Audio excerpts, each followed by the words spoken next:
Let me ask you this, Mickey. I heard you say a while back that when you began performing for country music audiences, there was sometimes a Confederate flag behind you, Yeah. and the N word was being hurled at you. Yes. Uh, when I heard you say that, I couldn't help but think of what Ray Charles may have went through when he sang in Georgia and he wouldn't sing to segregated audiences. Yeah. That was a lot. How did you sustain your artistry with having that kind of experience from quote unquote, well, from the audience? You know, I sustained myself because I knew it was important for me to be there.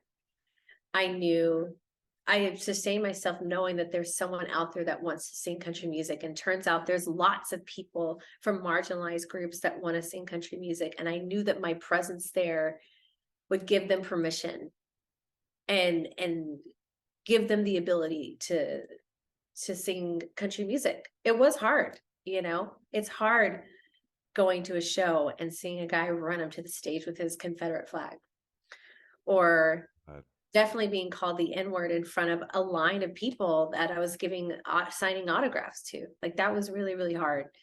But I mean, we are strong, resilient people, and we shall overcome. I know I'm quoting that, but it's true. We we're resilient and we are fighters, and that's kind of how I've sustained it myself. and do you feel do you avoid politics? Because I can recall when the Dixie Chicks got their careers ruined for speaking out against Bush, and it feels in the Trump era it's even more polarized. Do you avoid that, or 'cause You I know, assume the country audience is a Trump audience? I could be wrong. oh my God, yes. I I don't know enough about politics. Um, I never tell anybody to vote for, but what I stand up for is racism. So if that's political, then yeah, I do. What Hmm. is wrong is wrong. And what goes on in that is debilitating to see. Hmm. So yeah, if I will, yeah, to answer your question, yes. It's even tough for women in general Yes. in country, right? Like it's not. I mean, of It's course, not just specific to Black women, it's all women. yeah, yeah. It's it's something that hasn't changed, if I'm perfectly honest. Like I am seeing, again, record labels are stepping in the right direction and signing Black artists. But when it comes to women, people are always telling us how we'll fail instead of how we will win. And or they'll say stuff like, country radio doesn't want to hear women. And I'm like, that's not true. It's crazy. And like it's outwardly, like I've had some of my girlfriends that are in the country music industry and they're white. I said, you're experiencing a small inkling of what it feels like to be discriminated against. You're experiencing that in country music. And they're just like, it's heartbreaking to even have to let them see that. But it's really, really, really, really bad. If you look on the charts right now, which I haven't looked in a while because I can't even focus on it because I just have to do what I can to go around that. But there may be like three women on the charts altogether, maybe out Mm, of for top 40, maybe three, wow. and one's a duet. It's hard, and I don't know how to fix that. All I can do is do the best that I can and find my own way. And that's what I tell a lot of female artists: find your own way. This is not the only path, and you can find it. And I can recall when Shania Twain came out, people were saying, "Well, that really isn't country. She really isn't a country artist." I People remember the still do backlash. that to this day. Like, no, I'm like, who is the country police? Like, where are they? I would love to meet the guy that is saying what is country and what isn't country. Yeah. And I think what's also interesting about your story that I think anybody can relate to, whether you are, in a cubicle or a truck driver or an aspiring artist, is that before you blow up, you were on the verge of giving up. You were done. You felt like it wasn't going to happen. It wasn't going to break through. And that's the moment when things blew up. But tell us a little bit about that transition. Oh man, it all happened right before the pandemic happened, like literally February, maybe 22nd of 2020. I had written a song 2 weeks prior about the oppression of women. And my label wanted me to sing this song in front of a bunch of white radio program directors at the Ryman, which is the mother church of country music in Nashville. And Country Radio Seminar Week is this week in Nashville where all these radio program directors come to Nashville, and it's like a seminar, and they're like seeing what new artists and what new songs are happening about. It's a lot of schmoozing, drinking, booze, the whole thing. And mine was the UMG showcase. And I was one of the last performers. And the president of my label, Cindy Mabe, asked me to sing this song. And I was prepared. I was like, I'm singing a song about oppression of women to a bunch of men. Like, this is it for me. Like, this is it for me. And I was okay with that. I had done everything that I could do to try to make it in Nashville. I had even written Black Like Me 2 years prior to that. So it's not like, and nobody was really responding to that song. So I was like, this is it. I'm going to stand up for women. I'm going to stand up for Black people, and I'm out. And I sang that song, got a standing ovation. Everybody freaked out over it. Then the world shut down. Then Ahmaud Arbery happened. Then Breonna Taylor happened. Then George Floyd happened. And I was in such despair that I put out Black Like Me. And then that was when the everything changed for me. Wow, you wrote that years before. I didn't know that. Yeah, Wow. I wrote that in 2018. Wow. So Mhm. it just goes to show you how that thread. And Yeah. around 2018 was when I was just at my wit's end. And I was really starting to feel the effects of this industry and trying to make it in a genre that wasn't built for me.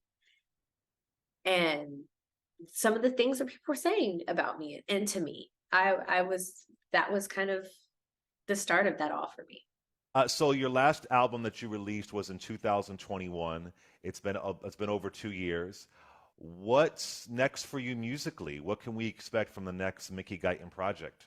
Well, I've got a single that's actually going out to country radio this summer. I can't say who it's with or what it's about, but it's going to be a really, really awesome experience. And I think people are going to really like this song.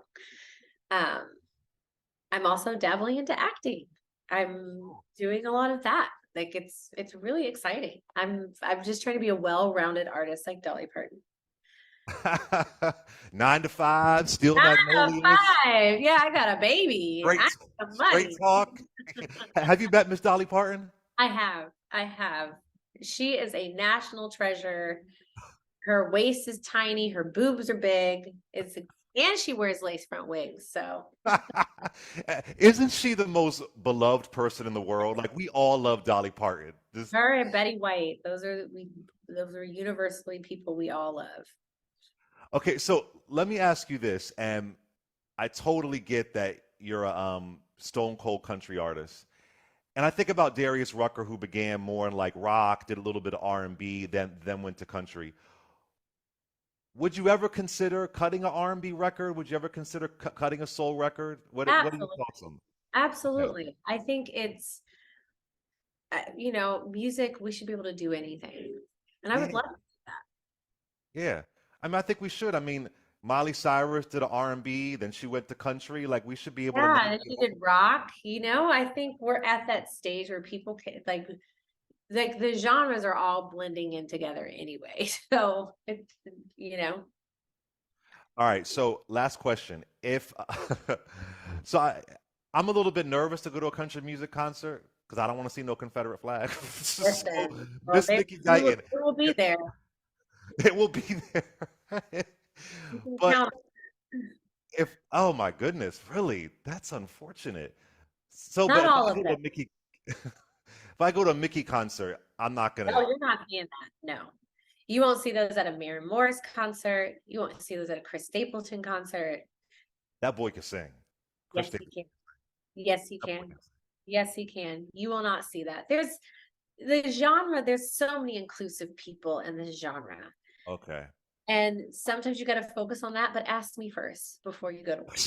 You Do have you one that think you it's want up to, to the artist to say, "Yo, put that flag down," or is that just not an you option? would think, you would hope so. Mm, You would wish for that. right, but maybe the artist digs that Confederacy. So, But you just don't know. That's the sad part is you just don't know. well, I want to call on all of us to support Mickey Guyton. I think that you're incredible. One, I think you have an incredible voice. I love your lyrics, and I know you're the first black woman to break through in country, but I think it's fair that we could say back in the day, people like Odetta, although she Yes. wasn't considered a country artist, Joan Armatrading, maybe to some degree a Tracy Chapman, not considered country, but doing this kind of folk style Yeah. storytelling. Yeah, so it's so great to see you going to another stratosphere. It's really incredible, and you're a huge, huge talent. So, one, how can people support you and follow you, and how can folks watch My Kind of Country? So you guys can follow me on all social media platforms, Mickey Guyton. That's Mickey like the mouse and a guy that weighs a ton. You can stream, request. Um, if there's a show, come show up. Um, and really look for other marginalized artists and support them too. For instance, like Warren Treaty. Warren Treaty is another Black duo signed to a major record label, like a major deal with Universal. We're label mates. And the lead singer, get this, is the girl that sang His Eyes on the Sparrow on Sister Act. Oh, wait a minute now. Yes. Wait a minute. Clutch your pearls. Yeah, Yes. exactly. Tanya Trotter and her husband are in a country duo, and she is just, you've got to support them. You've got to support His Eyes on the Sparrow. You know, they're That, called War and Treaty. There's also a guy named Dalton Dover. He is another Black country artist, and he can sing too. mm. So support us. And as far as My Kind of Country, this is a show that is really opening the doors for people to get to sing country music globally and to stake their claim in this genre that belongs to them too. And you can support us on Apple TV Plus and stream. Well, before you go out there, I gotta say this. This is important. What you just said, laying out other artists to support. I appreciate you being in this genre.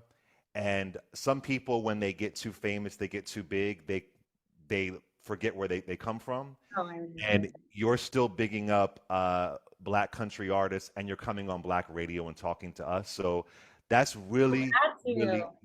because these labels will say, "Don't talk to that audience. Don't talk to that audience. They're not your audience." You don't know who your audience is until you talk to them. Oh, it is 2023. It's time Yeah, to move on from that mindset. exactly. Well said. So thank you, Mickey Guyton. Follow her on social media. Make sure you watch My Kind of Country and check out all the artists she mentioned. I'm gonna look them up myself. I love a singer. And if you talk to Darius Rucker, tell him to come on this show. I Darius, will own it. Like, there's a few. If you want some other artists, I'll send yeah, to you because like it's Darius. That's my karaoke song with a little love and. I want to be you. All right, Mickey. I appreciate you. You have a good day. Be All safe. right, you too.